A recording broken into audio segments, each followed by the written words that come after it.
Shalom, shalom wanita-wanita yang luar biasa di dalam Tuhan. Selamat bertemu kembali. Apa kabar semuanya? Tentunya saya berharap kita dalam keadaan baik-baik dan sehat-sehat saja.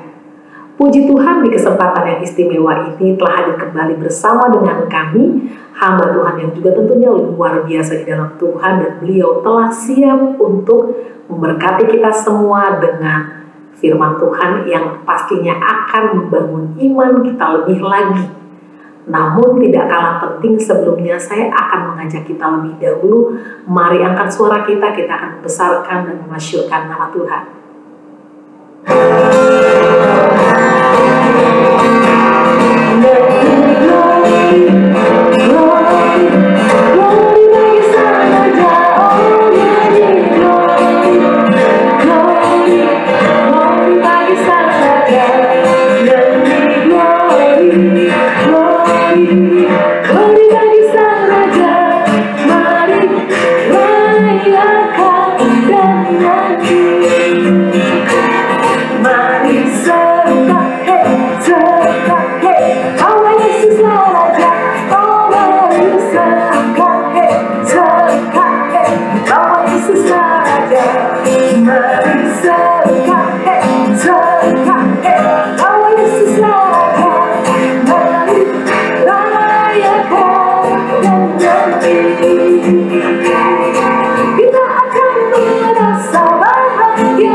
Dimanapun kita berada, mari kita tetap bersuka cita dan bersorak memuji Tuhan. Amin, amin.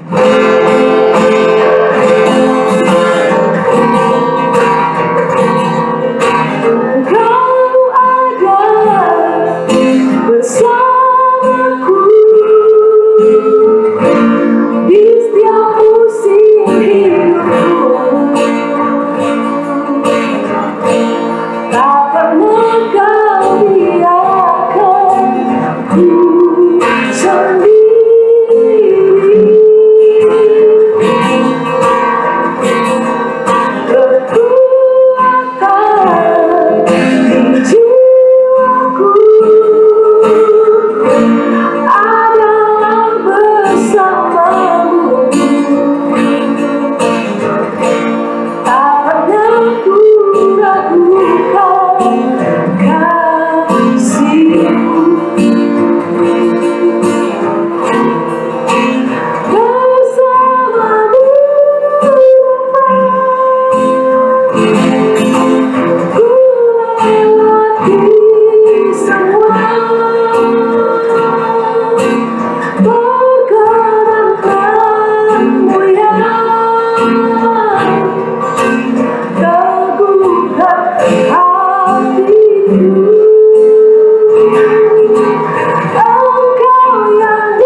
Terima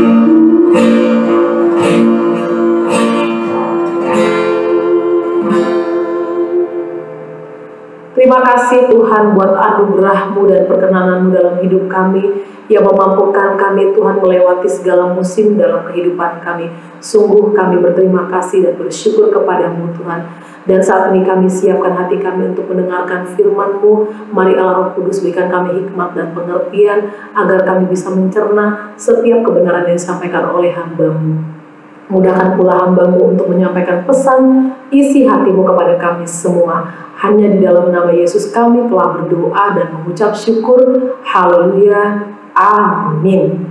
Puji Tuhan, waktu dan tempat saya persilakan kepada hamba-Nya yang akan memberitakan kebenaran firman Tuhan. Shalom wanita yang luar biasa di dalam Tuhan. Senang sekali kita bisa bertemu hari ini untuk sharing tentang firman Tuhan. Mari kita berdoa sebelumnya. Tuhan, terima kasih Tuhan untuk hari ini, untuk waktu ini. Kami bersyukur untuk firman Tuhan. Kami mau menerima firman Tuhan. Kami percaya Tuhan, firman Tuhan ada kuasa Tuhan. Untuk merubah kami Tuhan, supaya kita bisa berbuah untuk-Mu Tuhan. Terima kasih Tuhan, biar Roh Kudus-Mu yang mengajar kita Tuhan hari ini Tuhan. Terima kasih Tuhan, di dalam nama Yesus Kristus kami berdoa. Amin. Oke, kita lihat dulu di Amsal 4 ayat 23. Dikatakan, jagalah hatimu lebih dari segalanya, karena dari situlah terpancar kehidupan. Nah, kita tahu bahwa hati kita adalah sumber dari pikiran, sikap, keyakinan, dan tindakan kita. Kita yang harus menjaga hati kita, karena banyak hal yang bisa pengaruhi hati kita. Kita juga harus perhatikan hal-hal yang kita pikirkan, hal yang kita senangi, dan hal yang kita prioritaskan di dalam kehidupan kita. Nah, jangan biarkan hal-hal negatif seperti kepahitan dan kemarahan berakar di hati kita yang membuat kita berdosa. Nah, apa kondisi hati kita pada hari ini? Oke, kita akan belajar bersama di dalam perumpamaan tentang penabur di Markus 4. Kita lihat dulu di ayat 3 dan 14. Ayat 3. Dengarlah, adalah seorang penabur keluar untuk menabur. Penabur itu menaburkan. Ya, kita lihat Tuhan ingin firman Tuhan ditaburkan di hati kita. Tertanam dan bertumbuh di hati kita. Dia ingin kita bertumbuh secara rohani dan menjadi orang Kristen yang berbuah. Namun, kondisi atau keadaan hati atau sikap hati kita itu sangat penting. Karena itu akan menentukan bagaimana kita menerima firman Tuhan dan apa yang kita lakukan terhadap ajaran Yesus. Hal ini tentunya akan mempengaruhi pilihan kita dan pilihan kita akan mempengaruhi tindakan kita. So, perumpamaan ini memperingatkan kita akan sikap dan keadaan yang dapat mempengaruhi keberhasilan kita. Jadi kita periksa bagaimana kondisi hati kita. Karena itu akan menentukan bagaimana kita menyikapi firman Tuhan dan seberapa berbuahnya kita. Oke, di perumpamaan ini ada 4 jenis tanah, ya, 4 kondisi hati yang berbeda dan 4 respon yang berbeda terhadap firman Tuhan. Kita lihat ada hati yang keras, hati yang dangkal, hati yang terhimpit, dan hati yang terbuka dan reseptif, ya, atau kita bisa bilang hati yang subur. Oke, kita lihat kondisi pertama, hati yang keras di Markus 4 ayat 4 dan 15. Pada waktu ia menabur, sebagian benih itu jatuh di pinggir jalan. Lalu datanglah burung dan memakannya sampai habis. Orang-orang yang di pinggir jalan tempat firman itu ditaburkan ialah mereka yang mendengar firman, lalu datanglah iblis dan mengambil firman yang baru ditaburkan di dalam mereka. Oke, pinggiran jalan biasanya merupakan tempat orang berjalan, jadi biasanya pasti keras tanahnya. Banyak orang yang berhati keras tidak mau menerima firman Tuhan. Dan setan dengan cepat memastikan benih firman Tuhan tidak bertahan cukup lama untuk bisa muncul ke permukaan hati mereka. Nah, kadang-kadang orang datang ke gereja dan mendengarkan firman Tuhan. Secara fisik mereka hadir, tetapi firman Tuhan tidak menembus hati mereka. Kita lihat juga di Ibrani 3 ayat 7 dan 8. Sebab itu, seperti yang dikatakan Roh Kudus, pada hari ini jika kamu mendengar suaranya, janganlah keraskan hatimu. Amin. Seperti dalam kegeraman pada waktu pencobaan di padang gurun. Nah, perikop ini mengenai generasi pertama bangsa Israel di padang gurun yang mengabaikan suara Tuhan karena mereka mengeraskan hati. Nah, kita lihat Ibrani 3:8 dikatakan janganlah keraskan hatimu. Itu bahaya, saudara. Hati yang mengeras sangat bahaya.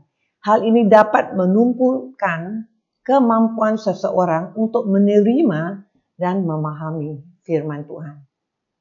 Hati siapapun bisa mengeras, ya. Bahkan orang Kristen yang setia sekalipun.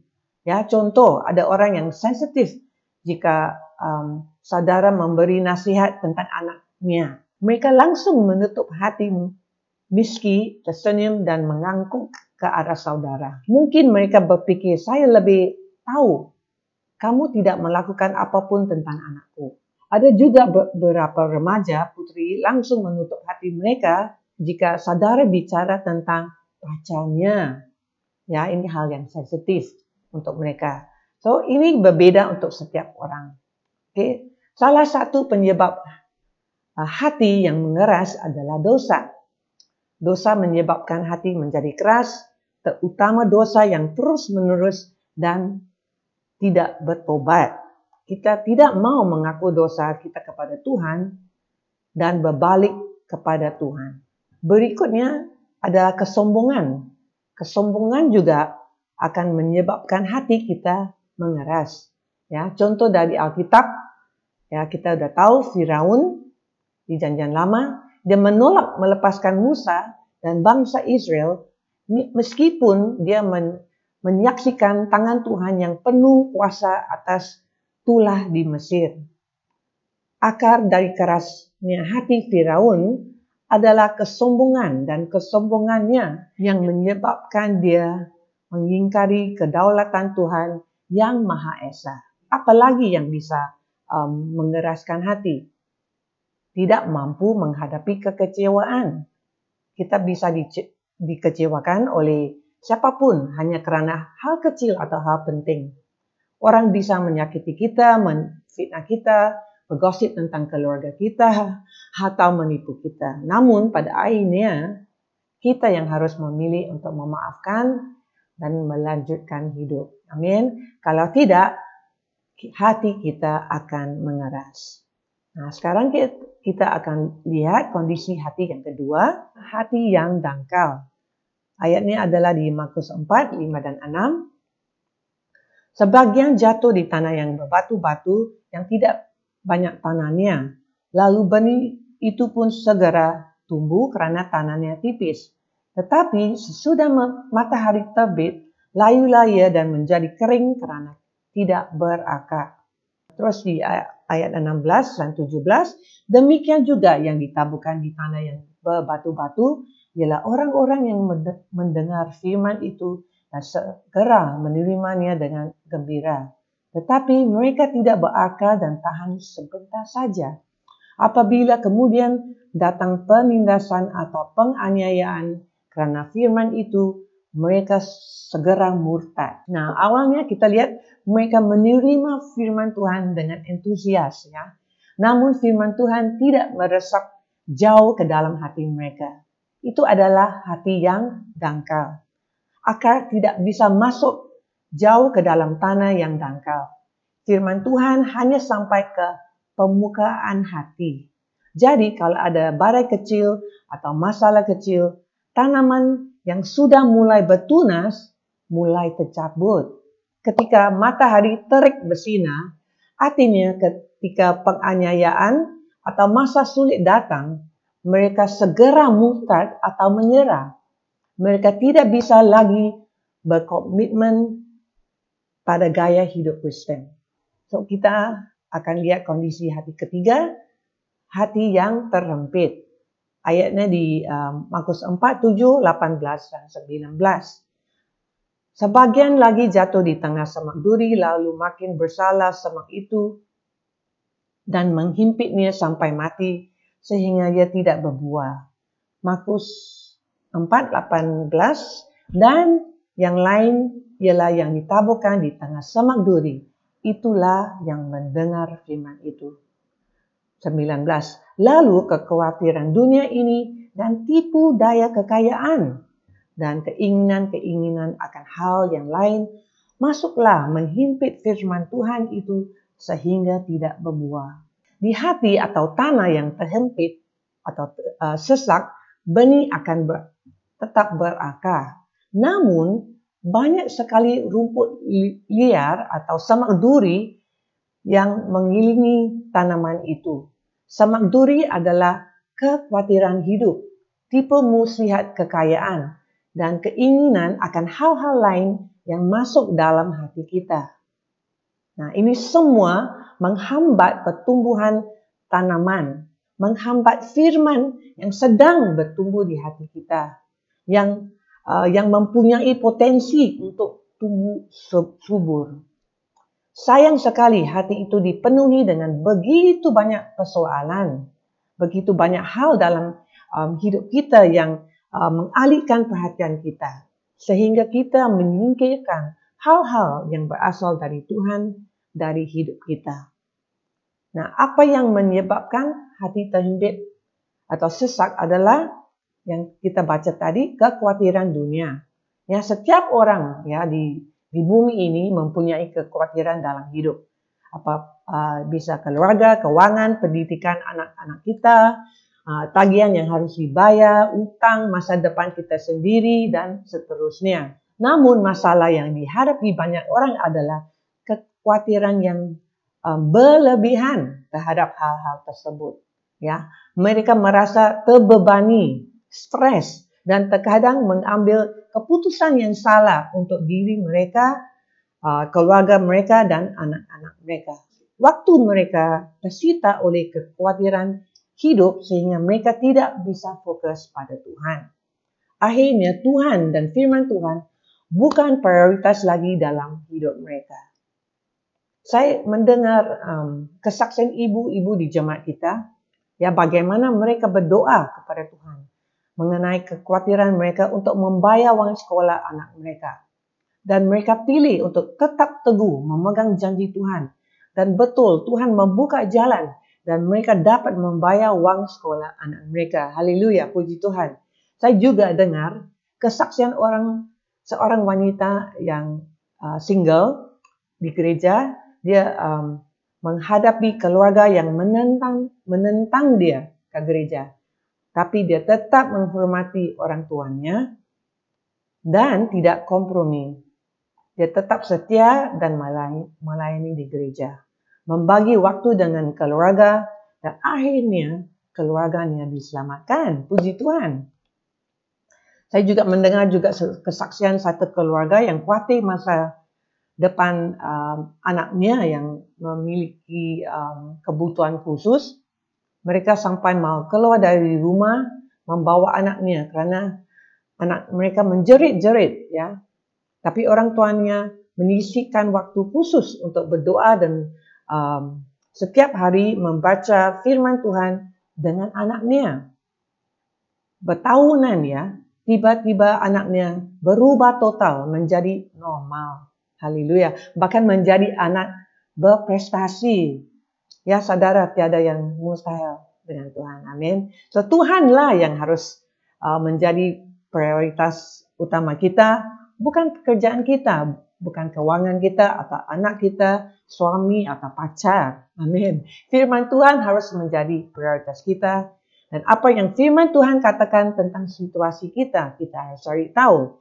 Dan ikuti firman Tuhan itu. Amin. Jangan lakukan dengan cara saudara. Jangan pikir kekuatan dan hikmat kita akan membantu kita mengatasi masalah kita. Nah, kita lihat apa lagi? Ada tipu daya kekayaan di ayat 19.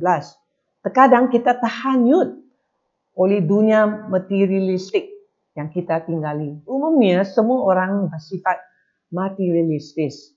Bahkan orang Kristen pun terlalu peduli ya dengan hal-hal begini. Kita suka mengatakan bahwa Tuhan itu kaya, dia adalah pemberi berkat. Ya, hal ini memang benar ya. Namun fokusnya adalah pada berkat dan bukan pada sang pemberi berkat. Nah, ini bahaya. Bagi mereka, kekayaan materi adalah jawaban atas permasalahan mereka dan menjadi barometer berkat Tuhan. Hal ini membuat mereka berfikir bahwa nilai mereka terletak pada seberapa banyak yang dapat mereka kumpulkan. Apa yang mereka memiliki memberi mereka rasa nyaman dan puas. Ya, begitulah cara kekayaan menipu kita semua. Sekarang kita lihat di 1 Timotius 6 ayat 10. Kerana akar segala kejahatan ialah cinta wang. Sebab oleh memburu wanglah beberapa orang telah menyimpang dari iman dan menyiksa dirinya dengan berbagai-bagai duka. Ya, bukan wangnya ya, tetapi cinta wang yang menjadi masalah. Karena cinta akan wang, banyak yang menyimpang dari iman. Itu dikatakan ya di ayat. Semua pikiran dan energi mereka terfokus pada wang dan lebih banyak wang. Mereka menjadi serakah, tidak puas, egois, curang, dan pembohong. Akhirnya, banyak masalah terjadi di keluarga mereka dan kehidupan mereka. Ya, kita bisa percaya Tuhan untuk memberkati kita, amin. Tapi marilah kita belajar untuk merasa puas dengan apa yang kita miliki. Percaya pada Tuhan, bekerja keras, menjadi pengolah keuangan yang baik. Markus 4 ayat 19 kita akan lihat satu hal lagi. Keinginan akan hal yang lain. Tidak harus berupa keinginan yang salah atau sesuatu yang berdosa. Tetapi terkadang kita menginginkan hal-hal yang tidak kita perlukan. Atau kita menginginkan hal-hal yang dimiliki orang lain. Bisa jadi kita iri pada orang lain sehingga ingin memiliki hal yang sama. Misal anak teman saya masuk sekolah internasional. Saya harus, anak saya harus ke sekolah internasional juga. Sebenarnya saudara tidak mampu membayarnya, tetapi saudara tetap melakukannya. Akhirnya ada masalah di dalam keuangan. Saudara mengkhawatirkan reputasi saudara. Apa pendapat teman saya tentang saya jika anak saya tidak ke sekolah internasional? Makanya jangan kita bandingkan diri kita dengan orang lain. Jangan iri. Misalnya, tetangga saudara memberitahu saudara bahwa dia memberi panci masak yang terbaru, yang paling canggih di dalam dunia ini. Ya, saudara pikir bahwa saudara juga harus beli. Ya, kita nggak mau kalah ya. Padahal sebenarnya kita memiliki banyak model panci nasi di dapur saudara. Amin. Atau teman saudara membeli iPhone terbaru dan dia show off lah sedikit, dia memamerkannya kepada saudara, ya, kamu tergoda. Dan saudara pikir jika dia bisa ada iPhone yang paling baru, mengapa saya tidak boleh? So lihat bagaimana keinginan tetap sesuatu bisa mencerminkan karakter kita dan tidak memikirkan kondisi keuangan kita. Kita tidak pikir untuk menanyakan kepada Tuhan, Tuhan, haruskah saya menginginkan hal ini, membeli ini, berinvestasi dalam hal ini? Ya, tidak ada salahnya untuk tanya kepada Tuhan, ya, supaya kita tidak mengambil keputusan yang gegabah. Ya, mungkin bahkan sebelum kita bertanya kepada Tuhan, kita sudah menyadari bahwa seharusnya kita tidak perlu barang itu. Amin. So, nombor 4 kita akan lihat kondisi hati yang terakhir adalah hati yang terbuka dan responsif, atau kita bisa bilang subur. Ayatnya adalah di Markus 4 ayat 8 dan 20. 8. Dan sebagian jatuh di tanah yang baik, ia tumbuh dengan suburnya dan berbuah. Hasilnya ada yang 30 kali lipat, ada yang 60 kali lipat, ada yang 100 kali lipat. Ayat 20, dan akhirnya yang ditaburkan di tanah yang baik ialah orang yang mendengar dan menyambut firman itu lalu berbuah. Ada yang 30 kali lipat, ada yang 60 kali lipat, dan ada yang 100 kali lipat. Okay? Di tanah yang baik atau tanah yang subur, benih akan berakar, tumbuh dalam, dan tanaman akan tumbuh kuat dan sehat. Ini adalah hati yang terbuka dan yang responsif. Ya. Orang ini bisa menerima firman Tuhan, mereka menghayatinya, mereka menjadi pelaku firman Tuhan, dan kehidupan mereka menghasilkan panen yang berlimpah. Ketika keadaan sulit, iman mereka tetap kuat dan mereka tetap menjaga pada gaya hidup Kristen yang saleh. Dan mereka juga mengutamakan Tuhan dan firman-Nya dalam hidup mereka. Ya, dan pasti kita semua mau mempunyai hati seperti itu, hati yang responsif terhadap Tuhan. So, pertanyaannya adalah bagaimana kondisi hati kita hari ini? Ya, kitalah yang menentukan akan seperti apa tanah hati kita nantinya. Kitalah yang menentukan apa kita akan mempunyai hati yang keras, dangkal, penuh sesak, terhimpit, atau hati yang terbuka dan responsif. Nah, kita baca ayat Yakobus 1 ayat 21 yang terakhir. Sebab itu, buanglah segala sesuatu yang kotor dan kejahatan yang begitu banyak itu, dan terimalah dengan lemah lembut firman yang tertanam di dalam hatimu, yang berkuasa menyelamatkan jiwamu. Amin. So, firman Tuhan tidak dapat bekerja dalam hati kita kecuali kita memiliki hati yang mau menerima, hati yang responsif terhadap Tuhan dan firman Tuhan. Hati yang terbuka adalah hati yang menerima, rendah hati, seperti ayat di Yakobus, dan bersemangat untuk terlibat dengan kebenaran firman Tuhan. Ya, tidak diragukan lagi ya. Kita pasti semua ingin memiliki hati yang terbuka seperti tanah yang baik, subur, dan berbuah. Sayangnya hal ini tidak selalu terjadi. Terkadang hati kita terbuka, terkadang dangkal, terkadang keras, dan terkadang penuh sesak. Tanah di hati kita berubah dan kita perlu mengusahakannya agar tetap lembut dan menerima firman Tuhan. Situasi cobaan dan saat-saat senang adalah hal-hal yang dapat mempengaruhi kondisi hati kita. Hal-hal tersebut dapat menyebabkan kita mengeraskan atau melunakkan hati kita. Kehidupan membawa banyak gangguan yang dapat menarik perhatian kita dan menjauh kita dari mengolah tanah, yaitu hati kita. Oleh kerana itu, kita harus tekun dan menjaga kondisi hati kita. Setiap situasi yang menghadang kita, baik atau buruk, merupakan kesempatan bagi kita semua untuk membajak hati dan mendekatkan diri kepada Tuhan. Setiap saat kita datang ke hadirat Tuhan, menyembah Dia, setiap kali kita membaca ayat-ayat Alkitab atau mendengarkan khotbah, itu adalah kesempatan untuk kami menerima firman Tuhan, menanamnya di dalam tanah hati kita dan menjadi pelaku firman Tuhan. So, mari kita berdoa ya, dan pastikan kita memperhatikan kondisi hati kita setiap hari. Amin. Amin. Saya harap ya, buat saya ini firman Tuhan itu berkuasa sekali kerana ini benar-benar memperingatkan saya untuk lihat kondisi hati saya setiap saat. Waktu senang, kita kadang-kadang bisa lupa Tuhan.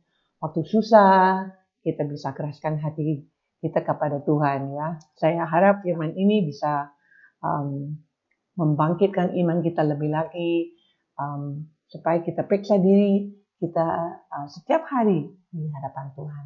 Mari kita berdoa.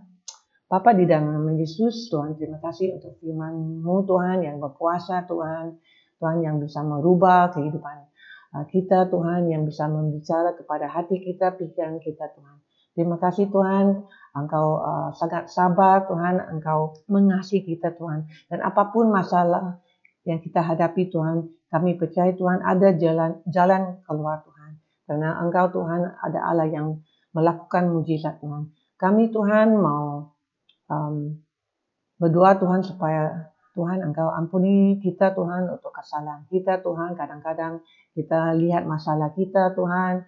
Kadang-kadang kita lihat Tuhan hal-hal yang kita ingini Tuhan. Dan kekhawatiran dunia Tuhan. Semua ini Tuhan menghimpit Tuhan firman Tuhan yang ada di dalam hati kita Tuhan. Ampunilah kita Tuhan dan suci kita Tuhan dengan darah Yesus Tuhan. Hati kita Tuhan menjadi hati yang mau menerima teguran, mau menerima firman Tuhan, mau menerima Tuhan segala Tuhan yang dari-Mu Tuhan. Terima kasih Tuhan, sekali lagi Tuhan, kami bersyukur Tuhan untuk kebaikan-Mu Tuhan di dalam kehidupan kami Tuhan. Dan di dalam nama Yesus Tuhan kami berdoa. Amin. Amin. Puji Tuhan, sampai kita bertemu di lain waktu, dan Tuhan Yesus memberkati kamu, keluarga kamu, dan segala yang kamu kerjakan. Biar Tuhan memberkati. Amin.